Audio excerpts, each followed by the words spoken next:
আসসালামু আলাইকুম। RedTechofficial একটি নতুন ভিডিওতে আপনাদের সবাইকে আন্তরিকভাবে অভিনন্দন জানাচ্ছি। আমরা সার্চ ইঞ্জিন অপটিমাইজেশনের একটি অ্যাডভান্স কোর্স আমাদের ইউটিউব চ্যানেলে আপলোড করে যাচ্ছি। যারা আমাদের এই কোর্সটিতে এনরোল করতে চান তারা এখনই আমাদের চ্যানেলটি সাবস্ক্রাইব করে নোটিফিকেশন বেল বাটনটি অন করে রাখেন। এবং আপনি যদি আমার চ্যানেলের প্লেলিস্টগুলো চেক করেন তাহলে দেখতে পারবেন আমরা search engine optimisation, Amazon affiliate marketing সহ আরও গুরুত্বপূর্ণ ডিজিটাল মার্কেটিংয়ের বিভিন্ন বিষয়গুলো নিয়ে আমরা ধারাবাহিকভাবে ভিডিও দিয়ে যাচ্ছি।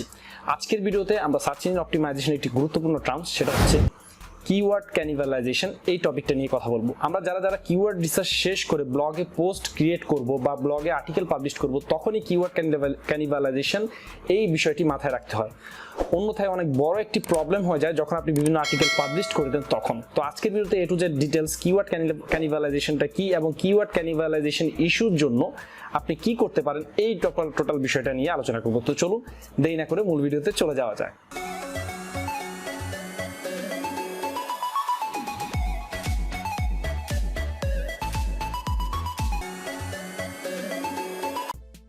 তো ফার্স্ট অফ অল আমাদের যে জিনিসটা জানার প্রয়োজন সেটা হচ্ছে হোয়াট ইজ কিওয়ার্ড ক্যানিভালাইজেশন।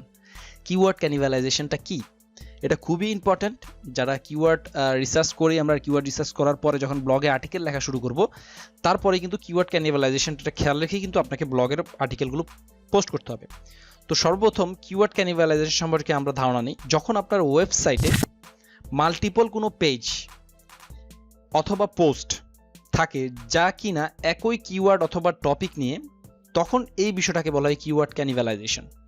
অর্থাৎ আপনি আপনার ব্লগের ভিতরে আপনি পোস্ট লিখেছেন, সেই পোস্টটা যখন একটা পোস্ট আপনি একটা টপিক নিয়ে লিখেছেন, আরেকটা পোস্টও সেই পোস্টের সাদৃশ্য, সেই পোস্টের কিওয়ার্ড ফোকাস করে আপনি লিখেছেন, তখন সেই টোটাল বিষয়টাকে বলা হবে কিওয়ার্ড ক্যানিভালাইজেশন। আমি আরও ডিটেলস আপনাদের এই বিষয়ে বলছি।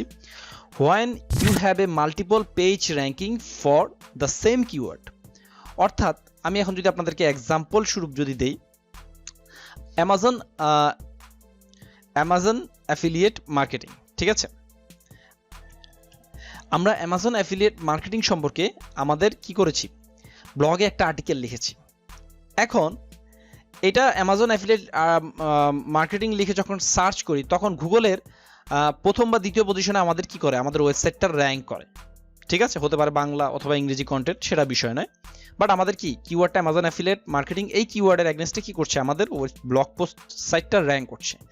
আপনি কি করলেন, আপনার ব্লগের ভিতরে আরেকটা আর্টিকেল লিখলেন অ্যামাজন অ্যাফিলিয়েট মার্কেটিং 2020। দোনোটা টপিক কিন্তু সেম, একটা জিনিস খেয়াল রাখবেন, দোনোটা টপিক কিন্তু সেম, জাস্ট এখানে 2020 লেখা হয়েছে। এখন এসইআরপি রেজাল্ট পেজে যদি কেউ অ্যামাজন অ্যাফিলিয়েট মার্কেটিং এই কিওয়ার্ডটা লিখে যদি আপনার সার্চ করে, তখন হতে পারে 2 নম্বর পজিশনে আপনার এই প্রথম যে আর্টিকেলটা অ্যামাজন অ্যাফিলিয়েট মার্কেটিং, এই আর্টিকেলটা র্যাঙ্ক করেছে, এবং দ্বিতীয় বা তৃতীয় নম্বর পজিশনে অ্যামাজন অ্যাফিলিয়েট মার্কেটিং 2020 লেখা যেটা, সেই আর্টিকেলটাও র্যাঙ্ক করেছে। এই টোটাল বিষয়টা হচ্ছে কিওয়ার্ড ক্যানিভালাইজেশন। ধরা যাক কোনো নির্দিষ্ট কিওয়ার্ডের জন্য আপনার ওয়েবসাইট এসইআরপি রেজাল্ট পেজের 2 বা 5ম স্থানে রয়েছে। এটা হচ্ছে এসইআরপি রেজাল্ট পেজ। যখন কোনো কিওয়ার্ড লিখে আমরা সার্চ করি, এই যে আমরা যে গুগলের যে পেজের পৃষ্ঠার ভিতরে যা দেখতে পাই সেটাকেই বলা হয় সার্চ ইঞ্জিন রেজাল্ট পেজ। এই এসইআরপি রেজাল্ট পেজে যখন 2 নম্বর পজিশনেও আপনার ওয়েবসাইট, 3 নম্বর পজিশনে আপনার ওয়েবসাইট, এবং একই কিওয়ার্ডের জন্য হতে পারে তাদের ভিতরে সামান্য সাদৃশ্য রয়েছে, তখন সেটাকে বলা হয় কিওয়ার্ড ক্যানিভালাইজেশন। আপনি হয়তো মনে করতে পারেন যে বাহ, একটা কিওয়ার্ডের জন্য আমার ওয়েবসাইটে 2টা পেজ র্যাঙ্ক করেছে, এটা খুব গুড সাইন। আসলে কিন্তু এটা গুড সাইন না, এটা খুবই নেগেটিভ একটা এফেক্ট করবে আপনার এসইওর জন্য। সেটা আমি বলছি স্টেপ বাই স্টেপ।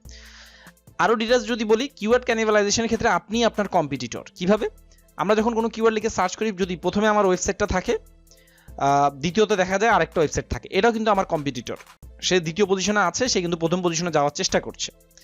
বা ধরা যাক দ্বিতীয় পজিশনে আপনি আছেন, প্রথম পজিশনে আরেকটা ওয়েবসাইট রয়েছে, তার মানে কি সেও আপনার কম্পিটিটর।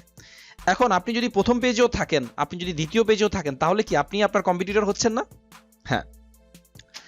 এক্ষেত্রে কি কি প্রবলেমগুলো হয় সেগুলো নিয়ে একটা আলোচনা করছি। কি প্রবলেম হয় কিওয়ার্ড ক্যানিভালাইজেশনের কারণে, বা কেন কিওয়ার্ড ক্যানিভালাইজেশনটা খারাপ, ঠিক আছে? তো ফার্স্ট অফ অল সেটা হচ্ছে কোনো কিওয়ার্ড লিখে যদি আপনি সার্চ করেন, সে ফর এক্সাম্পল, প্রথম যেই প্রবলেমটা সেটা হচ্ছে গিয়ে আপনার ওয়েব পেজের সিটিআরটা কমে যাবে। কিভাবে? সিটিআর মানে হচ্ছে ক্লিক থ্রু রেট, আমরা সবাই জানি। ধরা যাক আমরা কোনো কিওয়ার্ড লিখে সার্চ করার পরে, আমি অ্যামাজন অ্যাফিলিয়েট মার্কেটিং লিখে সার্চ করলাম, এখানে একটা টপিক এসেছে, এখানে একটা টপিক এসেছে, এখানে একটা টপিক এসেছে। এখন ইউজারের হয়তো সে প্রথম যে পজিশনে রয়েছে সেটাও সে ক্লিক করতে পারে, আবার দ্বিতীয় যে পজিশনে রয়েছে সেটাও সে ক্লিক করতে পারে। এখন আপনি সবচেয়ে ভালো যেই পোস্টটাতে লিখেছেন সেটা হয়তো 1 নাম্বার পজিশনে রয়েছে, বাট ইউজার মনে করলো কি 1 নাম্বারের থেকে দ্বিতীয় নাম্বার আর্টিকেলে আপনার খুব, তার কাছে মনে হচ্ছে এটা টাইটেলটা খুব আইক্যাচি হয়েছে, আমি দ্বিতীয় নাম্বার আর্টিকেলটা ক্লিক করি। এক্ষেত্রে গুগল মনে করবে প্রথম যে আর্টিকেলটা রয়েছে সেই আর্টিকেলটা মানে সার্চ ইঞ্জিন রেজাল্ট পেজের র্যাঙ্কিং এর জন্য কি ইউজারের জন্য কি ইউজার ফ্রেন্ডলি না, যে কারণে ইউজার দ্বিতীয় আর্টিকেলটা কি করেছে ক্লিক করেছে, যে কারণে ক্লিক থ্রু রেট কিন্তু আপনার যে কোনো একটি আর্টিকেলে কমে যাচ্ছে। আর যে কারণে এই যে ক্লিক থ্রু রেটে স্প্লিটিং হয়ে যাওয়াটা, এটার কারণে কিন্তু আপনার এই আর্টিকেলটার র্যাঙ্ক হারাতে পারে। এটা হচ্ছে নাম্বার 1 প্রবলেম। নাম্বার 2 প্রবলেম হচ্ছে যখন এরকম আপনার একই ওয়েবসাইটে দুইটা পেজ যখন গুগলে র্যাঙ্ক করে, তখন যেই পেজটাতে ভিজিটর যাচ্ছে সেটাকে গুগল মনে করে যে এই পেজটা অথরিটি সম্পূর্ণ, এবং যেটাতে যাচ্ছে না সেটাকে গুগল ভাবে হচ্ছে পুয়ার পেজ, সো সেটাও র্যাঙ্ক খারাপ। সো এটাও একটা ব্যাড সাইন আপনার ওয়েবসাইটের জন্য। নাম্বার 3 হচ্ছে কনভার্সন রেট। এখন ধরেন আপনি অ্যামাজন অ্যাফিলিয়েট মার্কেটিং এ একটা আর্টিকেল লিখেছেন, হ্যাঁ, তো এটা ফার্স্ট পজিশনে রয়েছে, আরেকটা আপনার রয়েছে থার্ড পজিশনে, সেটাও আপনি খুব ভালোভাবে লিখেছেন, বাট দুইটা টপিক আলাদা আলাদাভাবে দুইটা লিখেছেন।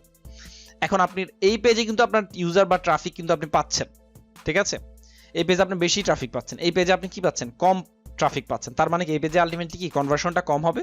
এখন আপনি যদি এমন করতেন আপনার এই পেজটা এবং প্রথম পেজটা দুইটার সমন্বয়ে যদি আপনি একটা বড় আর্টিকেল লিখতেন, তাহলে কি হতো আপনার আর্টিকেলটা খুব ভালোভাবে কি সবগুলো ইউজারকে অ্যাট্রাক্ট করতে পারতো, এবং আপনি কি লং আর্টিকেল লেখার জন্য র্যাঙ্কিং এর পজিশনটা আপনার স্ট্রং থাকতো, এবং কি আপনার কনভার্সন রেটটাও কি বেড়ে যেত। এরপর হচ্ছে ব্যাকলিং এর পাওয়ার। দেখেন এই আর্টিকেলটার জন্য আপনাকে আলাদাভাবে ব্যাকলিং ক্রিয়েট করতে হবে, এবং সেম একই টপিকের জন্য আপনাকে কি করতে হবে আরেকটা ব্যাকলিং আলাদাভাবে ব্যাকলিং ক্রিয়েট করতে হবে দ্বিতীয় পেজের জন্য। সামহাও গুগল হয়তো র্যাঙ্কিং এ নিয়ে আসতে পারে, বাট সেটা কিন্তু কি আপনার সাইটের জন্য কিন্তু কি নেগেটিভ ইম্প্যাক্ট পড়বে। এরপরে এই রিলেভেন্ট পেজের কারণে, এই প্রবলেমগুলোর কারণে কিন্তু গুগল আপনার সাইটকে কিন্তু ডি ভ্যালু দিতে থাকবে, কারণ রিলেভেন্ট পেজগুলো ভিতরে আপনার সাইটগুলো র্যাঙ্ক করেছে এবং রিলেভেন্ট পেজের টপিকগুলো সেম, এই কারণে। সো এই হচ্ছে টোটাল কিওয়ার্ড ক্যানিবালাইজেশনের মূল প্রবলেমগুলো। এবার আসা যাক কিওয়ার্ড ক্যানিবালাইজেশন থেকে আমি যদি রিকভার করতে চাই, তাহলে ফার্স্ট অফ অল আমাকে কি করতে হবে? খুবই সহজ এবং খুবই সিম্পল একটা প্রশ্ন, সেটা হচ্ছে যে আপনি যদি পেইড কোনো টুলস ব্যবহার করেন, ফার্স্ট অফ অল যেটা পেইড কোনো টুলস যদি আপনি ব্যবহার করেন, তাহলে আপনি কিওয়ার্ড ম্যাপিং একটা টুলস রয়েছে যেটা বড় বড় পেইড টুলসগুলো প্রোভাইড করে থাকে। আপনি যদি গুগলে সার্চ করে থাকেন কিওয়ার্ড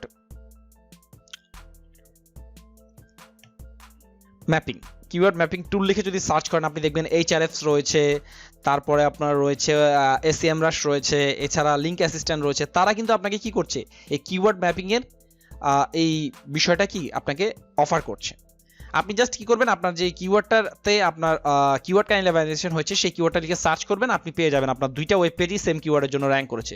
তখন আপনি যেটা করবেন, যেই টপিকটা বা যেই আপনার পেজটা, আপনার যে ব্লগ পোস্টটা ধরা যাক এটা হচ্ছে আমার প্রথম পোস্ট, তো এই পোস্টটা যদি সবচেয়ে ভালো হয়ে থাকে, তো সেম সমজাতীয় যে আরেকটা পোস্ট যেটা আমি ধরলাম অ্যামাজন অ্যাফিলিয়েট মার্কেটিং 2020, সমজাতীয় যে পোস্টটা রয়েছে সেই পোস্টের কন্টেন্টগুলো এই অ্যামাজন অ্যাফিলিয়েট মার্কেটিং সেটার ভিতরে আপনি কি করবেন ইনক্লুড করবেন, করে ওই সেকেন্ড পেজটা ডিলিট করে দিবেন। এটা হচ্ছে একটা সলিউশন। ডিলিট করে সার্চ ইঞ্জিন থেকে রিমুভ করে দিলে সবচেয়ে বেটার, গুগল ওয়েবমাস্টার থেকে। আর যদি সেটা না করতে চান তাহলে যেটা করবেন সেটা হচ্ছে 301 রিডাইরেক্ট করে দেবেন। এক্ষেত্রে যেটা হবে সেটা হচ্ছে আপনার এই যদি ওয়েবসাইটের মানে আপনার যেই অ্যামাজন অ্যাফিলিয়েট মার্কেটিং 2020 লেখা যেই আর্টিকেলে যে ট্রাফিকগুলো আসতো সেগুলো রিডাইরেক্ট হয়ে চলে যাবে আপনার যেই পেজটাকে আপনি বেশি ভ্যালু দিতে যাচ্ছেন সেই ভ্যালুযুক্ত পেজে। সো এখানে এই ক্ষেত্রে আপনার যেটা করণীয়, ফার্স্ট অফ অল হচ্ছে আপনার যে পেজটা রয়েছে সেই পেজটা পুরো পেজটা ডিলিট করে দিবেন, যে পেজের কন্টেন্টটা একটু উইক তুলনামূলক, এবং অন্য যে পেজের সমজাতীয় যে পেজটা রয়েছে সেই পেজের ভিতরে সেই কন্টেন্টগুলো ইনক্লুড করে দিবেন, এবং কি করে দেবেন আপনার কন্টেন্টটাকে একটু অর্গানাইজ করে নেবেন এবং 301 রিডাইরেক্ট করে দেবেন। এটা হচ্ছে সিম্পল, এটা সমাধান, ঠিক আছে। এক্ষেত্রে গুগলও ভাববে না আপনার পুরো অনেক পেজ রয়েছে সমজাতীয়, এবং আপনারও কিন্তু ওয়েবসাইটটা কি গুগলের বিভিন্ন পেনাল্টি থেকে, গুগলের বিভিন্ন আপডেট থেকে কিন্তু আপনার ওয়েবসাইটটা বেঁচে যাবে, ঠিক আছে। সো এটা হচ্ছে কিওয়ার্ড ক্যানিবালাইজেশন। অনেক সময় যেটা হয়, অনেকেই সমজাতীয়, যেমন হাউ সার্চ ইঞ্জিন ওয়ার্ক, ঠিক আছে, আপনি এটা নিয়ে যে টপিকটা লিখলেন, বা এটাও লিখতে পারেন আপনি, মানে হাউ সার্চ ইঞ্জিন ওয়ার্ক লিখলেন, আবার how search engine work 2020, same কিন্তু, তাহলে আপনি আলাদাভাবে একটা ইউআরএল আলাদাভাবে একটা পোস্ট ক্রিয়েট করার কোনো দরকার নেই। আপনি এই পোস্টের ভিতরেই 2020-তে সার্চ ইঞ্জিন কিভাবে কাজ করছে সেটাও আপনি ইনক্লুড করে দেন, আরও রিসোর্সফুল করেন এই কন্টেন্টটা। আলাদাভাবে সেম টপিকের উপরে ডিফারেন্ট পেজ ক্রিয়েট করার কোনো প্রয়োজন নেই। এক্ষেত্রে কিওয়ার্ড ক্যানিভালাইজেশনের প্রবলেমে আপনি পড়বেন। সো আশা করছি এই ভিডিওটা আপনাদের সবার জন্য অনেক হেল্পফুল হবে। যারা নতুন ব্লগার এবং ওয়েবমাস্টার রয়েছেন সবাই কিওয়ার্ড ক্যানিভালাইজেশনের এই যে ফ্যাক্টরটা রয়েছে ফ্যাক্টরটা মাথায় রেখেই ব্লগের বিভিন্ন পোস্টগুলো ক্রিয়েট করবেন। আশা করছি আপনাদের সার্চ ইঞ্জিন র্যাঙ্কিংয়ে কোনো প্রকার সমস্যা হবে না। সো নেক্সট পর্বে আমরা কিওয়ার্ডের আরেকটা বিষয় নিয়ে কথা বলবো, কিওয়ার্ড ক্যানিভালাইজেশনের মতোই সেই টপিকটা নিয়ে নেক্সট এপিসোডে কথা বলবো। আজকের ভিডিওতে এই পর্যন্তই। যদি ভিডিওটি ভালো লাগে অবশ্যই ভিডিওতে লাইক দিবেন, কমেন্ট করে আপনার মূল্যবান মতামত জানাবেন, আর অবশ্যই অন্যদের সাথে শেয়ার করতে ভুলবেন না। ধন্যবাদ সবাইকে।